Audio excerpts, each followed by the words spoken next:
The old man sat alone at the corner booth, coat a little too big, hands trembling as he reached for his worn-out wallet. She smiled gently and slid the check away. "Don't worry about it, sir. It's on me." He looked up, eyes glassy, nodded, and left without another word. The next morning, a man in a black suit walked into the diner, not for food, not for coffee. He looked around, found her, and placed a single key on the counter. He said, "You'd know what to do with it."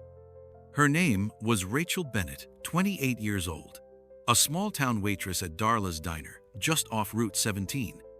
The kind of place with peeling wallpaper, the smell of burnt coffee lingering in the air, and a neon sign that flickered more than it shined. Every morning, Rachel tied the same faded red apron around her waist, tucked her hair behind her ears, and greeted the half-asleep regulars with a tired but genuine smile. She lived in a tiny studio apartment 2 blocks away, walked to work in beat-up sneakers, never missed a shift, even when she was sick, even when she couldn't afford the luxury of missing tips. She didn't have much, not money, not family, not time. But what she did have was a quiet kind of kindness, the kind that never asked for anything in return. Customers came and went, some rude, some pleasant, but she treated them all the same, with warmth. Because Rachel knew what it felt like to be ignored, to be forgotten. She'd once dreamed of going back to school, becoming a nurse, but between rent, double shifts, and barely scraping by, dreams had become background noise. Until one morning, a stranger sat at table 6. The next morning started like any other. Rachel unlocked the front door of the diner at 6:30 a.m. sharp. The air still smelled like last night's grease, and the neon sign flickered overhead, same as always. She was wiping down the counter when she noticed him. A man standing outside, black suit, leather briefcase, polished shoes that did not belong in a place like Darla's. He stepped inside with a calm authority, scanning the room until his eyes landed on her. "Are you Rachel Bennett?" he asked. She hesitated. Yeah. Can I help you?" He walked over, opened the briefcase, and pulled out a small silver key, then an envelope. He placed both on the counter. "This is for you," he said. "From Mr. Whitaker." She blinked. "Who?" "The man you served yesterday. He asked me to deliver this immediately. He passed away last night." The room went still. Time felt like it stopped. Rachel stared at the key, then the letter. She didn't even know his name. And now he was gone? What is this?" she whispered. The lawyer adjusted his glasses. "He left you something. He said your kindness reminded him of someone he lost. He wanted you to have a piece of his life." Rachel's hands trembled as she opened the envelope. Inside was a short letter, handwritten, and a street address. The letter read, "To the waitress who didn't see an old man but a human being worth dignity and warmth. I don't have much left. But what I do have is yours now. Use it well." Rachel looked up at the lawyer, voice shaking. "What? What did he leave me?" He simply nodded toward the key. "Go see for yourself." Rachel sat in the bus that evening, the key gripped in her hand like it might disappear. "This has to be a mistake," she whispered. "He didn't even know me. It was one breakfast." She thought maybe it was a broken-down trailer.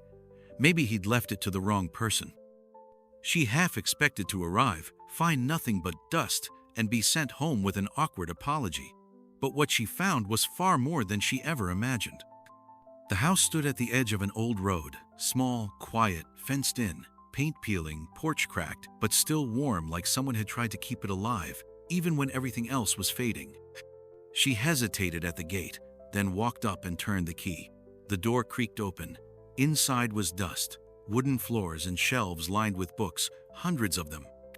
Every wall was covered in framed photos, black and white, war medals, newspaper clippings.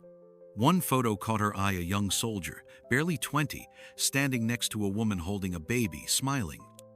The man was unmistakable. It was James Whitaker.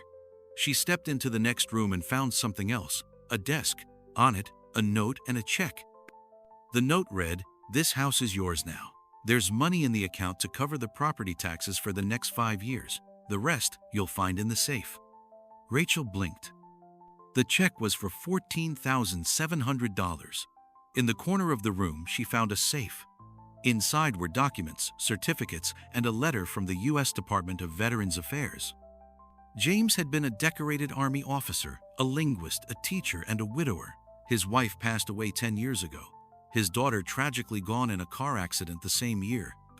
He'd been alone ever since, eating in silence, walking alone, grieving quietly, until Rachel smiled at him over a plate of toast. Her simple act of kindness had cracked open something in him, a part he'd shut away for years, and he wanted her to have what little he had left.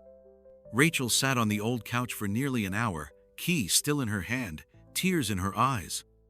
She wasn't just holding the deed to a house, she was holding the final gesture of a man who hadn't known her for more than an hour, but who saw something in her worth remembering. She could have sold the house, taken the check, moved on, but something told her this place wasn't meant to be abandoned again. So she stayed. She cleaned the windows, fixed the porch light, hung up James's old photographs, polished his medals, and turned the dusty living room into something else. A quiet space for people who had nowhere else to go. A sign went up 2 weeks later. Whitaker House, free meals served every Sunday. No questions asked. The first Sunday, 3 people came. By the third week, there were 12. Some veterans, some homeless, some just lonely. Rachel greeted each one with the same smile she had given James. People started donating blankets, canned food, folding chairs. The town took notice, and slowly, what was once a forgotten house at the end of the road became a place full of life.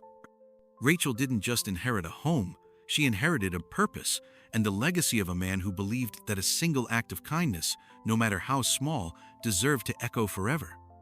Most people who walked into Darla's diner never noticed the quiet waitress with the red apron. They didn't know about the bills she barely paid or the dreams she quietly buried. They just saw a smile, poured their coffee, and moved on. But one man noticed, one man remembered. And in his final act, he gave her more than just a house or a check. He gave her proof that kindness leaves a mark. Not every good deed goes viral, not every kind heart gets recognition, but sometimes, when no one's watching and when it feels like no one cares, someone does. And that's all it takes to change a life.